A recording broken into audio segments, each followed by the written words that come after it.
Bonjour, bienvenue dans la série sur la physique des particules. Donc maintenant, doté des définitions que nous avons vues, considérons la combinaison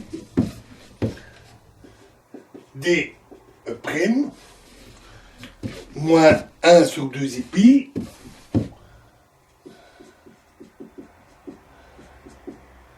fois intégrale dpq de V appliqué à Q qui est égal à H moins E' fois 1 sur 2 pi eta moins 1 sur 2 pi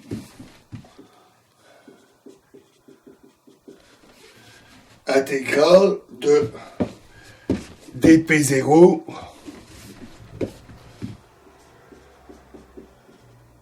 c'est dp0 v h moins e'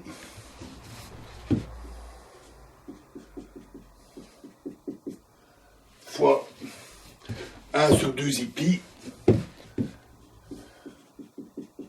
fois d moins 1 de e'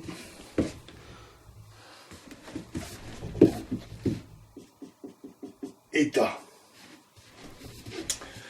Le côté gauche, quand E' se réduit à E, donc quand E' égale E, et Q se réduit à K, alors le côté gauche donne 0. Sur le côté droit, la seule dépendance à la variable P0 est à travers le propagateur D-1 de E'. L'intégrale est donc la même. L'intégration est donc la même que ci-dessus, ce qui conduit à dE' moins 1 sur 2 pi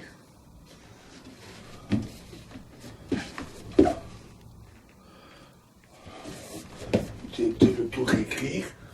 Donc l'intégration sur P0 donc égale H moins E' fois 1 sur 2 pi eta moins 1 sur 2 pi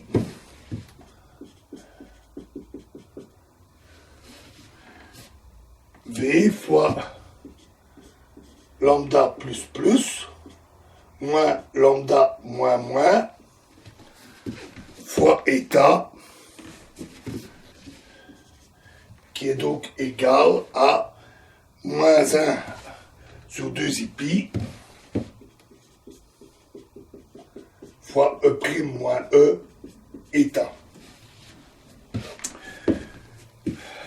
La dernière égalité suit directement des définitions des différentes quantités. De même, si on définit Q tilde est égal à eta croix fois H moins E'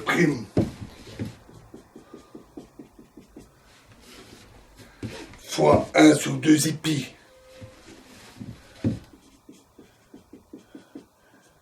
d moins 1 de E',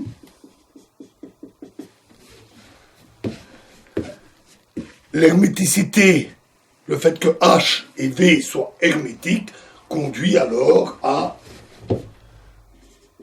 Q tilde fois dE' moins 1 sur 2 pi intégrale dp0 Q tilde V est égal à moins 1 sur 2 pi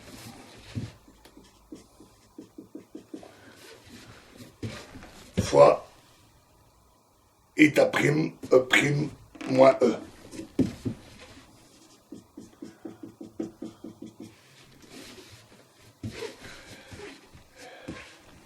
On est maintenant en position, on a tout ce qu'il faut pour discuter de l'effet d'une perturbation.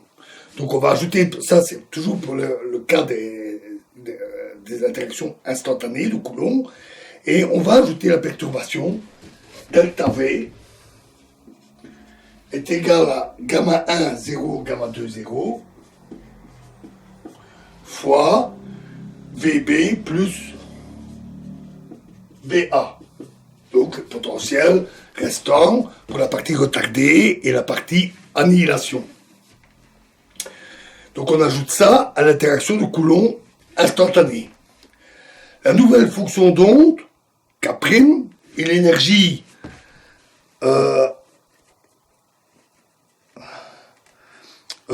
donc la nouvelle fonction d'onde K' et l'énergie E' vont alors satisfaire dE' moins 1 sur 2 pi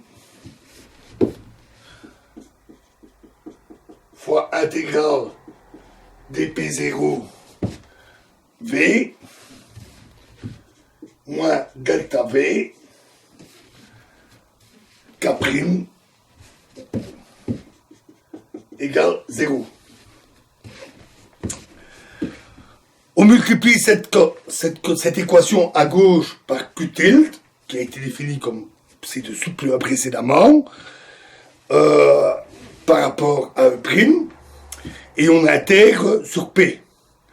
Et donc, en utilisant la relation ici, on trouve alors que E' moins E, c'est état croix, E' moins E, fois intégrale dQp de état croix de P vecteur fois phi P en vecteur est égal à moins 2 pi intégrale de D4P Q tilde de P fois delta V K' de P. Jusqu'ici, c'est un résultat exact. On a ajouté une perturbation, mais ce n'est pas des équations approchées. De résultat exact. Alors, pour que ça soit utile comme résultat, pour être utilisable, estimons-le au premier ordre. On remplace simplement phi' par phi et K' par K, des valeurs non perturbées. Et donc, on trouve que delta E, la différence au premier ordre, est égal à moins I sous 2 pi carré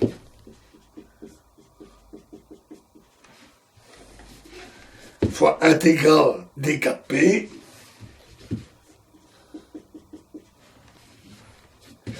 de K tilde P fois delta VK de P.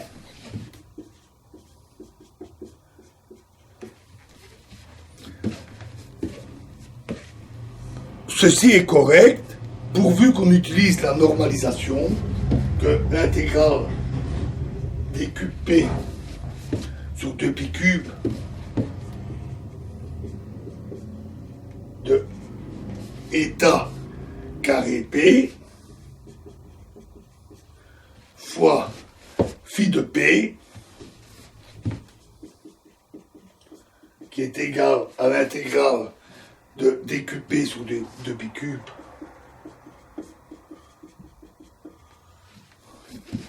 de phi plus plus P au carré moins phi moins moins P au carré soit égal à 1. Alors pour la suite, nous aurons aussi besoin du décalage de l'énergie au second ordre. Il implique en principe L'inverse du propagateur complet, DE moins 1 sur 2 pi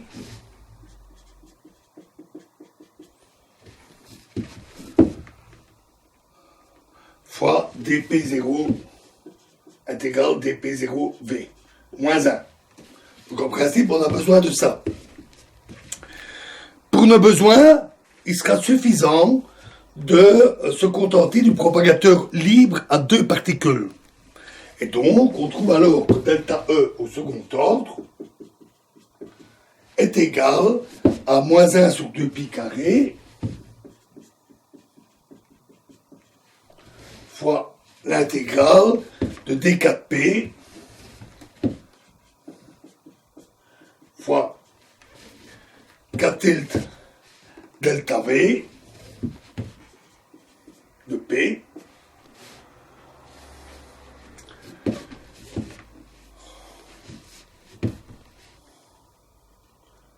delta v de p fois d moins 1 ep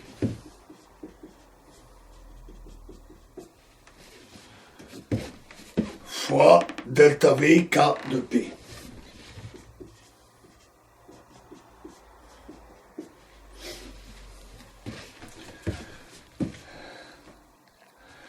Si on se concentre uniquement sur le problème de l'écart hyperfin, cela signifie qu'on a des états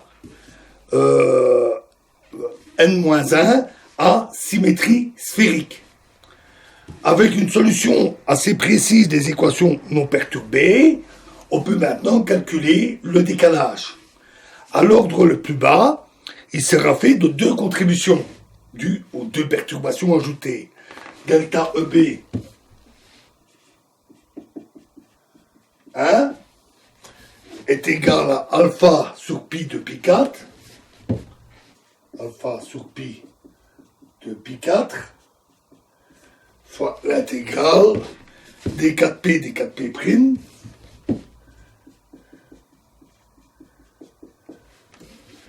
fois k bar p',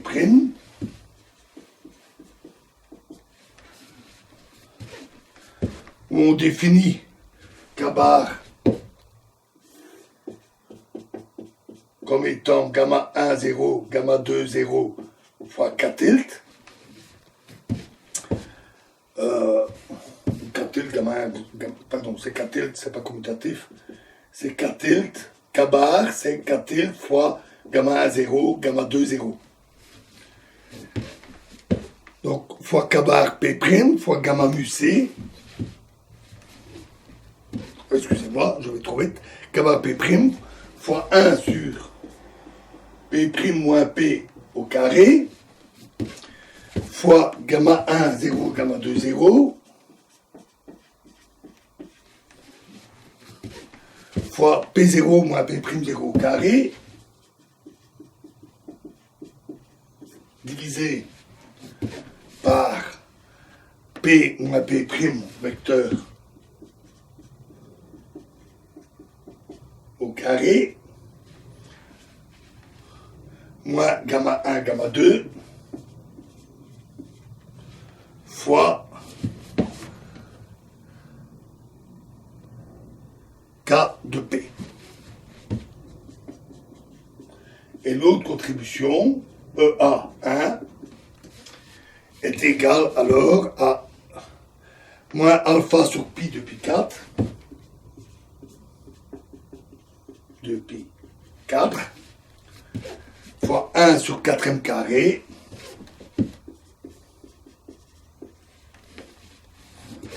fois intégrale d4p d4p',